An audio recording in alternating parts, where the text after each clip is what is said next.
To conclude in the final rebuttal against the resolution, Daniel Griswold will speak first. Those workers who come here illegally are not bad people. They're not criminals in the usual sense of the word. They're good, decent, hardworking family people who've run afoul of a very bad law that needs to be changed. You know, the proposition here about welcoming illegal immigrants, some welcome. If you want to come here, you have to pay a smuggler, a coyote, $2,000, risk your life in the desert and sometimes not make it and die a terrible death, live a shadow existence here, not having full employment opportunities, not being able to go home and visit your family on holiday because you may not get back into the country. That isn't welcoming them. And these people may be low-skilled, but they're not dumb. They'll respond to incentives. If we give them an alternative, a legal alternative to the current dysfunctional system, I think they'll obey the law and enter the country legally, as they did in the 1950s when we offered sufficient number of the Bracero visas. Allow them to come in a safe, orderly, legal way through our normal ports of entry to assume all the responsibilities and privileges of working in our above-ground economy. They love their country. Believe it or not everybody in the world wants to live in America. In fact, most people don't. They love their country, they love their culture and their family. They want to stay home. And traditionally, back when we had a kind of don't ask, don't tell policy of immigration from Mexico, most of them went back home because that's where their family is and that's where they want to go. Right now, we have a broken law that needs to be changed. I think we should welcome more legal immigrants, and that's why I urge you to vote against this resolution. Daniel Griswold, thank you very much. To speak for the resolution in final rebuttal, Heather McDonald. Well, we've heard, I think, a lot of sleight of hand by the opposing team, which is to conflate illegal immigration and legal immigration. They basically have been debating a proposition that is not before us tonight, which is we should continue welcoming legal immigration. All of our team member is for that. We agree that legal immigration is part of this country's history. It is appropriate. It is brings values, but one of the values that this country stands for is the rule of law. If we continue to wink at illegal immigration, I think that we are cutting away at the fabric of what makes this country great.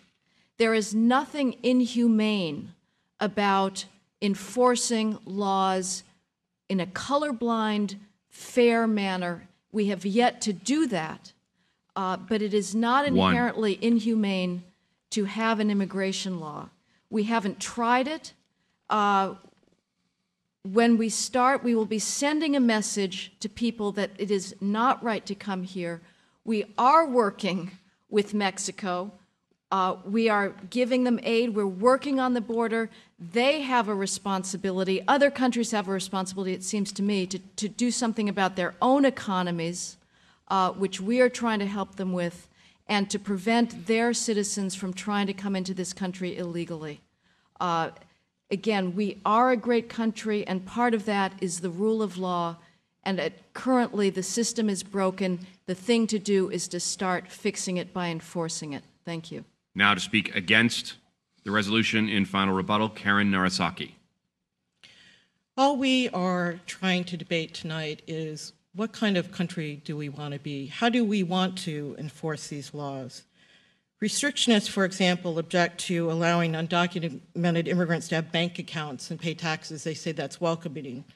Yet without bank accounts, these immigrants are vulnerable to criminals who know to rob their businesses or invade their homes because they know they will find a lot of cash.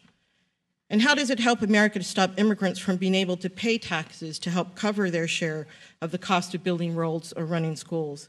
Isn't that one of the reasons restrictionists give for what they feel is unfair about undocumented immigrants in the first place, which, by the way, do pay taxes? And in fact, in a recent study that was done on Long Island, for example, immigrants were paying much more of their share of taxes than they were actually using in benefits. So let's jettison the old way of thinking, because it really hasn't served our country well. Let's ask ourselves, Do we want to be a country where we turn teachers and coworkers, ministers and nurses and neighbors into immigration police?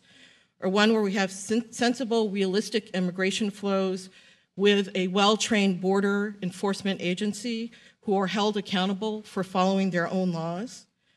One that continues to hold agencies accountable for following the rules when they make decisions about people's lives, or one that eliminates the systems of checks and balances and sacrifices due process along the way? If you vote for our side, it's because you believe that it's time for us to stop scapegoating immigrants and instead focus on how do we fix the real problems? How do we fix the push that pushes immigrants here? And what do we do with immigrants once they're here to make sure that our communities are healthy and thriving and that we continue to be able to compete well in the global marketplace? Thank you. Now to speak for the resolution in final rebuttal, Vernon Briggs. The current situation we have of massive abuse of our immigration system breeds widespread cynicism throughout the country by illegals and by citizens about what are American values. Illegal immigrants know they're exploited, but they have no choice but to take the jobs that are offered to them. They're still better than what they had where they came from. Citizens are appalled by the lack of concern by their own country about the unfairness of the competition that low-wage workers are confronting with the presence of illegal immigration. Perversely, we have set up a system where those employers who try to follow the immigration laws of the United States law are put at a competitive disadvantage by firms that are allowed that violate the laws and can underbid them and undersell them in the labor market.